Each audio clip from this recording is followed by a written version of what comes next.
So ముచ్చటగా మూడోసారి Narendra Modi PM అవుతారు అని చెప్పేసి పబ్లిక్ కూడా మాట్లాడుకుంటున్నారు.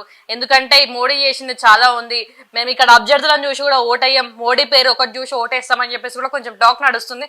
దీన్ని ఎట్లా చూస్తారు మీరు? మోడీని కేడీ కింద చిత్రీకరిస్తా ఉన్నారు. ముమ్మాటికి నేను చెప్తున్నా, మద్దతు రాజకీయాలను ప్రోత్సహించడానికి అని చెప్పేసి, లేకపోతే ప్రజల ఒక సెంటిమెంట్ ను ఎన్కరేజ్ చేసుకొని వాళ్ళని ఓట్లు అడిగే దిశగా ఈ రోజు మోడీ ప్రభుత్వము ముందుకెళ్తా ఉన్నది. ప్రజలంతా పిచ్చోళ్ళు కాదు, అమాయకులు కాదు, అభివృద్ధి వైపు చూస్తా ఉంటారు. And at the same time democratical system ను పబ్లిక్ స్వాగతిస్తారు, ఆహ్వానిస్తారు. కాబట్టి ఖచ్చితంగా కాంగ్రెస్ ఇస్ డెమోక్రాటిక్ పార్టీ కాబట్టి ముమ్మాటికి కాంగ్రెస్ పార్టీనే ప్రజలు ఎన్నుకుంటారు, కాంగ్రెస్ పార్టీ సిద్ధాంతాలను స్వాగతిస్తారు. ఈ మత తత్వ రాజకీయాలు కానీ, లేకపోతే మతాలను ప్రోత్సహించి, లేకపోతే కుల మతాల మధ్యలో చిచ్చులు పెట్టే పార్టీ బీజేపీ అనేది ఈ రోజు ప్రజలు తెలుసుకుంటా ఉన్నారు.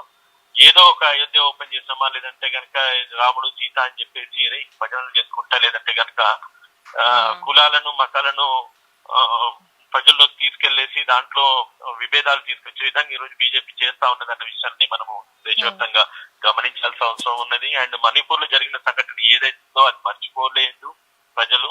ఆదాన్ని దృష్టి మళ్లించే విధంగా ఏదో మేమేదో చేసుకెళ్లిపోతున్నాము అంటే దేశం పట్ల మాకే పెద్ద భక్తి ఉన్నది, దేశభక్తిని వాళ్ళు ఏదో చాటుకుంటా ఉన్నారని చెప్పేసి నటిస్తా ఉన్నారు. వాళ్ళ నటన ప్రజలందరూ కూడా గమనిస్తా ఉన్నారు.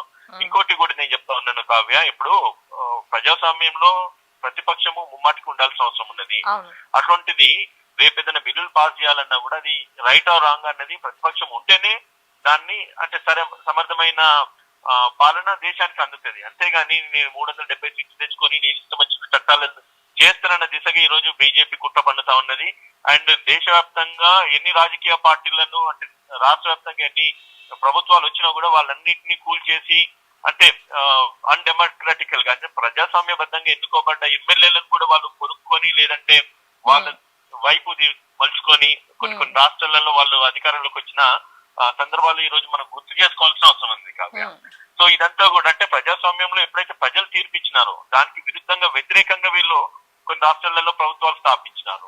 దీన్ని బట్టి ఏమైతుందంటే అంటే మొనోపాలిజం దిశగా ఫ్యూడలిక్ దిశగా దేశ రాజకీయాలను మళ్లించే విధంగా ఈ రోజు బీజేపీ కుట్ర పన్నుతా ఉన్నది. కానీ ప్రజలు పిచ్చోళ్ళు కాదు, ఖచ్చితంగా ప్రజలు దీనిపై ఖచ్చితంగా నిర్ణయం తీసుకుంటారు అండ్ ప్రాపర్ నాయకులని ఎన్నుకుంటారన్న విషయాన్ని ఈ రోజు ప్రజలు వాటి చర్చించుకుంటా ఉన్నారు.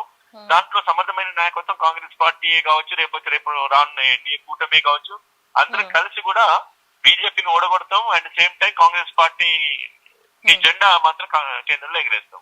Right sir, thank you. Right, చూసారు కదా ఇప్పుడు వచ్చే ఎలక్షన్స్ లో ఖచ్చితంగా కాంగ్రెస్ పార్టీకి పట్టం కడతారు అని చెప్పేసి వాళ్ళైతే వ్యక్తం చేస్తున్నారు. సో ఎవరి ధీమా వాళ్ళది ఉంటది. అటు బీజేపీకి సంబంధించి నాయకులు ఖచ్చితంగా మోడీ వస్తారు